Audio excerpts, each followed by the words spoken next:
Every city block has its stories, but some walls seem built for legend. On East 71st Street in Manhattan, two adjoining townhouses became unlikely co-stars in a tale of politics, scandal and reputation. At number 9, Jeffrey Epstein entertained princes and professors in the house that came to symbolize secrecy. At number 11, billionaire Howard Lutnick, now the US Secretary of Commerce, kept his residence. The wall between them, once an ordinary party wall of brick and plaster, has been recast as a portal in the public imagination, a conduit for surveillance, a thin barrier between innocence and implication. It was Lutnick himself who revived the mythology. On October 1st, he told a podcast audience that Epstein was the greatest blackmailer ever. He recounted a single visit next door, a tour of a massage room, a boast about the right kind of massage, an impression of hidden cameras.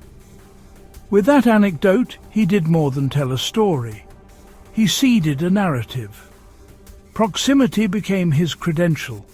He was close enough to know. Disgust became his alibi. He was distant enough to be clean. And the wall became a prop, evidence of adjacency, and at the same time the reason Epstein might have spied on him. This is the oldest function of myth, to elevate the ordinary into the architecture of fate. A simple wall becomes a witness, a shield, even an accomplice. But myths conceal as much as they reveal. What if there were no secret passages, no endless web of cameras? What if the greater danger lies not in surveillance tapes, but in ledgers, transfers, loans, shell companies that don't fit neatly into the spy story frame? By foregrounding cameras and blackmail, Lutnick primes the public to expect tapes. If only financial records appear, the myth has already softened the blow.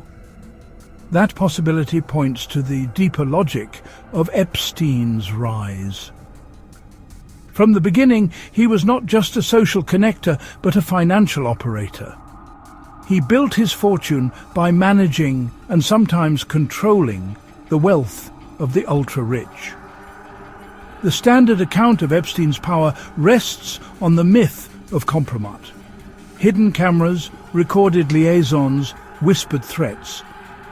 That myth is useful because it diverts attention away from the harder, drier and more consequential reality. Finance. Epstein's real value to the elite was as a mechanism for moving, hiding or legitimizing wealth. Oversight regimes exist for single actors. Regulators can scrutinize a company for self-dealing, demand disclosure of insider transactions, or audit the accounts of an individual billionaire. But Epstein's genius lay in recognizing that power multiplies when two or more billionaires interlock their networks. With reciprocal control, any movement of funds can be reframed as a legitimate business transaction. Transfers no longer look like laundering. They look like investment, loans, asset sales, or charitable disbursements. Les Wexner was the first pillar of that system. The founder of L Brands, and once one of the most powerful figures in American retail, Wexner was Epstein's earliest and most prominent client. In the early 1990s, he granted Epstein sweeping financial authority, including power of attorney. Epstein managed Wexner's fortune, sat as a trustee of his foundation, and ultimately took possession of his New York mansion. That relationship gave Epstein not just money, but also legitimacy. A billionaire's patronage opened doors, silenced doubts, and disguised transfers as routine stewardship. Wexner's network became Epstein's launchpad, and all Epstein would need was a relationship with a billionaire, not managing his money, but kind of as a friend, bringing him opportunities. So he started looking where they lived. From there, the scheme scaled. Money flowing from one billionaire's account to another's offshore entity is nearly impossible to distinguish from ordinary investment activity. When the same actors appear on multiple boards, trusts, and partnerships, transactions blur into the accepted noise of global capital. Regulators cannot easily call it laundering when every transfer carries the veneer of business. A triad connects past with present to explain why the rich and powerful have been so worried about Jeffrey Epstein. First, the billionaire network. Beginning with Wexner, expanding outward until ordinary business masks extraordinary flows of money. Second, Epstein's business veil, a structure where transfers between controlled enterprises appear legitimate. And finally, the blackmail failsafe, a scandalous cover story that makes the public expect tapes, not ledgers. Was that the ultimate selling point for Epstein's scheme? That anyone who came looking would be so distracted by his sexual predations they would never realize it was all a money-laundering scheme? In this frame, Epstein's reputation as the greatest blackmailer ever is not revelation, but camouflage. It explains away the inexplicable. How a man with no visible company could handle billions, receive unexplained payments, and shuttle assets across borders. It channels scrutiny toward the improbable and away from the likely. It also provides a ready-made explanation for any trace data he spied on everyone, while distracting from the hard reality of cross-border finance.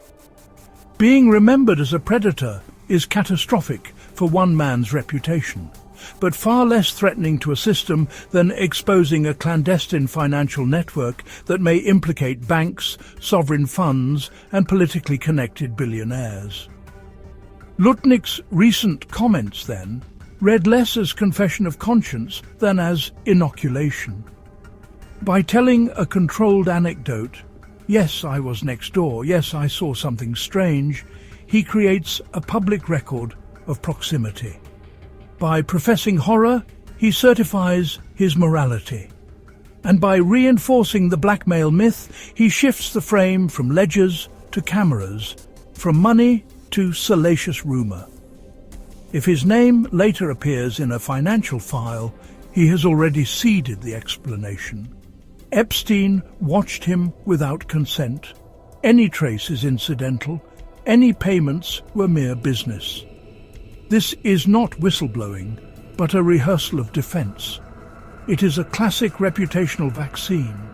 Disclose a fragment of truth, express disgust, float a theory, and position yourself as an observer rather than a participant before accusations surface.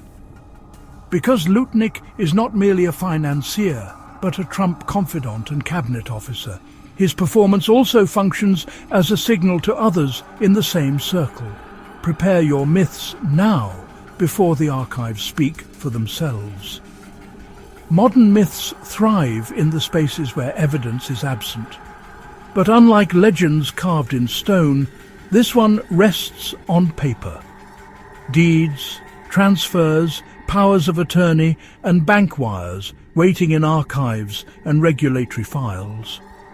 The story of Epstein as the greatest blackmailer ever may shatter as he is revealed as the greatest money launderer ever, with his client list in the hands of banks, not the FBI.